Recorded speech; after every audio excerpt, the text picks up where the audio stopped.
Urdu history میں خوش آمدید۔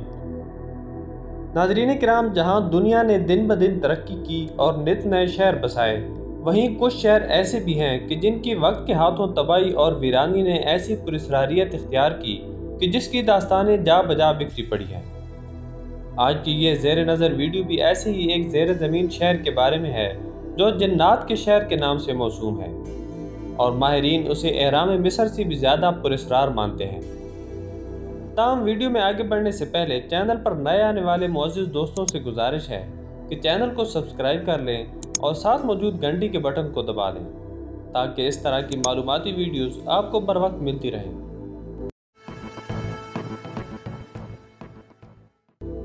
ناظرین کرام، یہ زیر زمین شہر ترکی کے صوبہ نوشہر کے وسطی علاقے درینکیو میں 1963 میں دریافت ہوا، جسے دنیا کا سب سے عجیب و غریب اور پراسرار علاقہ مانا جاتا ہے۔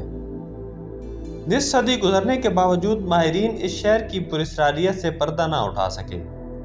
ماہرین کا کہنا ہے کہ ترکی کے اس پراسرار شہر کی دریافت اس طرح ہوئی کہ ایک مقامی شخص اپنے گھر کی تعمیر کے لیے کھدائی کر رہا تھا۔ دوران کھدائی بہت بڑا پتھر نکلا، جسے ہٹایا گیا تو نیچے ایک سیڑھی بنی ہوئی تھی جو زمین کی گہرائی تک جا رہی تھی۔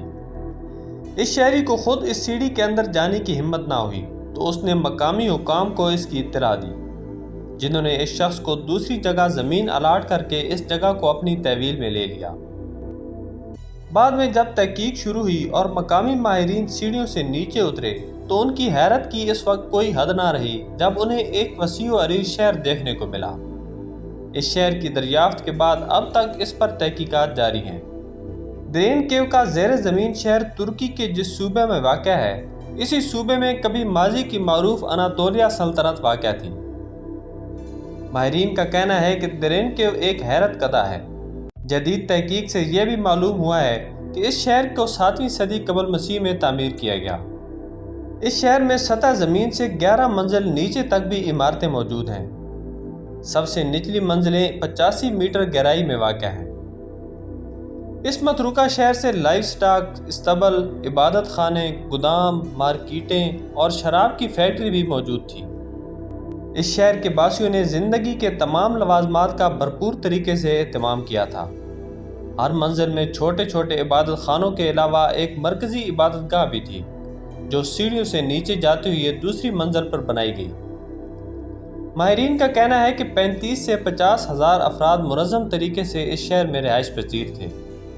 شہر میں ہوا کی آمد و رفت کے لیے مختلف 11 مقامات پر بڑی بڑی سرنگیں کھودی گئیں، جن کے دہانے ایسے مقامات پر ہیں جو ہوا کے رخ پر ہیں تاکہ ہوا بآسانی اندر داخل ہو سکے۔ ان سرنگوں کو بڑے بڑے پتھر رکھ کر اندر سے بند کر دیا گیا تھا۔ ان سرنگوں کی لمبائی تقریباً 55 میٹر ہے۔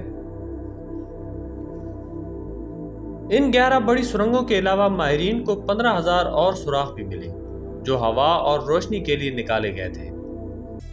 ابتدا میں تو اس شہر میں داخل ہونے کا ایک ہی راستہ تھا، لیکن بعد میں مزید کئی دروازے ملے۔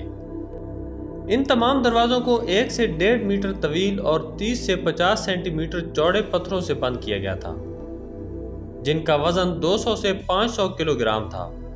پتھر کے یہ دروازے ایسے عجیب طریقے سے بنائے گئے تھے کہ انہیں ایک ہی فرد معمولی دھکے سے کھول سکتا تھا۔ زیر زمین شہر کی تعمیر کے لیے جس علاقے کو منتخب کیا گیا، اس کا اندرونی حصہ مضبوط چٹانوں پر مشتمل ہے۔ اتنے بڑے پتھر چٹانوں سے کاٹ کر شہر بسانا بظاہر انسانی بساط سے باہر ہے، اس لیے مقامی افراد اسے جنات کا شہر کہتے ہیں۔ ماہرین کا کہنا ہے کہ اس شہر کی تعمیر کا آغاز 7ویں صدی قبل مسیح میں ہوا تھا، اور اس کی تعمیر کے لیے بھائرو گینز نامی قبیلے کے دیوقامت افراد سے کام لیا گیا جو اس زمانے میں ترکی میں آباد تھے۔ پھر اس کی تعمیر کا کام بازنطینی اور اخمینونیہ سلطنت کے دور میں مکمل ہوا۔ ماہرین کا کہنا ہے کہ اس علاقے میں اور بھی زیر زمین شہر آباد تھے جنہیں سرنگوں کی مدد سے آپس میں ملایا گیا تھا۔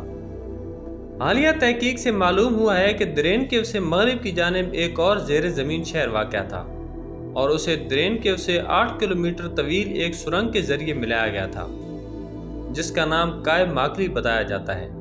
شہر کی مختلف دیواروں میں ایک اجنبی زبان میں عجیب و غریب تحریریں بھی کندہ کی گئی ہیں۔ تعجب کی بات یہ ہے کہ اتنے بڑے شہر میں نہ تو کوئی قبرستان ہے اور نہ ہی کسی انسان کی باقیات ملی ہیں۔ یہی وجہ اس شہر کی پراسراریت میں مزید اضافہ کرتی ہے۔ درینکیو کا یہ شہر 10ویں صدی عیسوی تک آباد تھا، جس کے بعد نامعلوم وجوہات کی بنا پر اسے بند کر دیا گیا۔ مورخین کا خیال ہے کہ لوگ رومن افواج اور دیگر قبائل حملہ آوروں سے بچنے کے لیے اس علاقے میں چھپتے رہے، اور یہی خیال کیا جاتا ہے کہ ان افراد نے ہی یہ زیر زمین شہر تعمیر کیا تھا۔ یونان کے مشہور تاریخ دان اور ارسطو کے شاگرد زینوفون نے 4 قبل مسیح میں اپنی کتاب اناباسیس میں بھی اس زیر زمین شہر کا ذکر کیا ہے۔ اس کا کہنا ہے کہ اناطولیہ میں رہنے والے لوگ زیر زمین گھروں میں رہتے ہیں، جس کے راستے تو کنویں کی طرح ہیں لیکن وہ نیچے جا کر وسیع ہو جاتے ہیں۔ جانوروں کو لانے جانے کے لیے زمین میں سرنگیں کھودی گئی ہیں، البتہ انسانوں کے لیے سیڑھیاں بنائی گئی ہیں۔ اس زیر زمین شہر میں بکریاں، بھیڑ، گائے اور پولٹری کے جانور رکھے گئے ہیں۔ زرتشتی تاریخ کی کتاب اوستا وندیداد میں بھی اس خطے میں کسی ایسے زیر زمین شہر کا ذکر ہے جسے پناہ گزینوں کو ٹھہرانے کے لیے فارس کے بادشاہ یما نے بنایا تھا، تاہم ماہرین کو اس حوالے سے کوئی ثبوت نہیں مل سکے۔ ناظرین، آج کی ویڈیو میں بس اتنا ہی۔ ویڈیو اچھی لگی تو لائک کریں، دوستوں کے ساتھ شیئر کریں اور چینل کو سبسکرائب کریں۔ اپنا اور اپنے آس پاس کے لوگوں کا خیال رکھیں۔ اللہ حافظ۔